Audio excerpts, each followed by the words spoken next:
Jesus. Stay. Untamable hair. Alright guys, hey, what's up? And welcome back to my channel. As usual, I'm Mrs. Bunnies. And today I really need to bitch. And so since the computer is available, you guys love to listen, I'm here to tell you all about this. So as you guys know, body modification is something that I love with all my heart.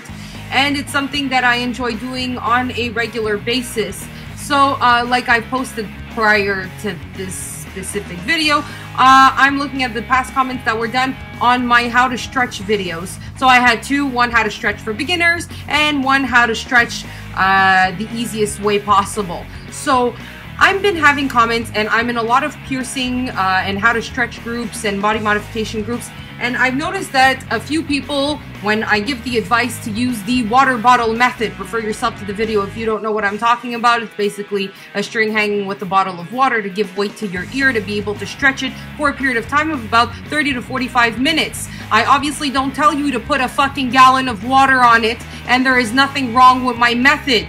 This is only the weight method, and instead of you spending over $100 for a weight, you get to spend about $1.49 for 2 bottles of water, one that you will drink and one that you will not.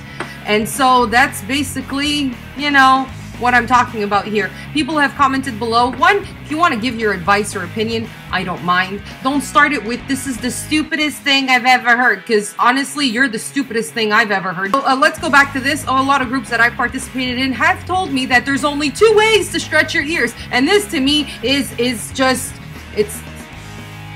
it's frustrating to hear that, okay? Simply because, one, okay, yes, it worked for me, possibly doesn't work for other people. Yes, people are fucking numbskulls. Some people fuck up every other method possible out there. That's why that certain methods don't work and aren't proven proper, because people are stupid. It's as simple as that.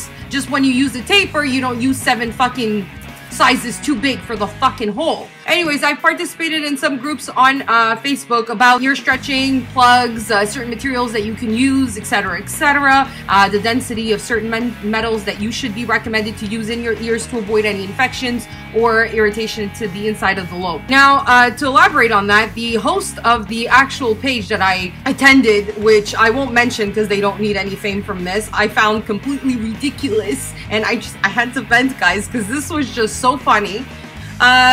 20-year-old kid, that's fine, doesn't matter, tells me after I share my video about the, you know, lobe stretching and the water bottle method, tells me that that is the stupidest method that he's ever heard.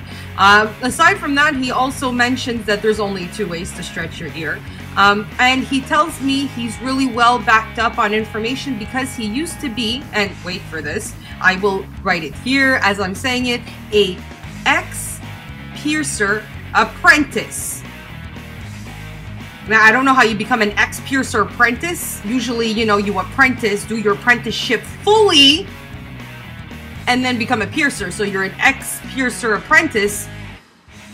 Not so hot there. You couldn't even do the fucking learning part, and you really want to give advice on how to stretch your ears. Now, the fun part, and I will post the picture right now. Notice the problem here. You notice that the ears flap outwards. You see, the whole point of getting your ears stretched is for them to be all nice and, you know, we like the distortion, hence the reason why we have these things, but your lobe should not be going, you know, this way. It's not supposed to go this way. It's not a cool sporting way, you know? And so you're giving me advice about the 2 only good methods to stretch your ears when you've obviously done multiple steps wrong. Like, seriously? Aside from that, all the methods that I do explain and all the aftercare, before care, and all that I do explain, 1, I tell you it's at your own risk. 2, they're researched methods by multiple piercers and approved by multiple piercers. Aside from that, it's also recommended by the APP. If anyone doesn't know what the APP is, it's for the Association of Piercers. So if they accept it, I think that it's okay. So that's about it, guys. This is my daily rant. I promise not to do these too often, unless you really like them, then I'll gladly get pissed as shit. But I know it's not really good for you, you know, cumulative stress and all that. Anyways, today I went to my piercer and I was supposed to get my ear stretched. As you can see, my ear is a little red. They had to take out the excess scarification tissue accumulation inside each hole because they've been closed for a very long period of time. So they had to do this in order to be able to scalpel my ear out. So this is what's going on here. I'm waiting till tomorrow till the swelling goes down, and then tomorrow I get to stretch my ear. So sadly, I'm stuck with I had multiple holes on my ear, so that's why. I think I had like 2 in the same one, then spaced, and 2, and then just horrible. I tell you, horrible. So tomorrow is the day that I'm getting my ears done. I paid for it already, so that pretty much assures me going tomorrow. So that's it. I asked my piercer to film stuff tomorrow. He did say that maybe he'd let me. Maybe. There's a slight chance. So excited. So that's about it. I love you guys also very much. It's Friday, and have yourselves an awesome Friday. Make sure to comment down below. I will take a random person, and check out my Instagram tonight. I will post the winner because it's fun. It's the end of the video. So, to keep on keeping connected with me because I can't talk, make sure to follow me on Tumblr, add me on Instagram, follow me on Twitter, and you can come shop in my store. And most importantly, to subscribe to my channel, click on my face. Right here. Woo!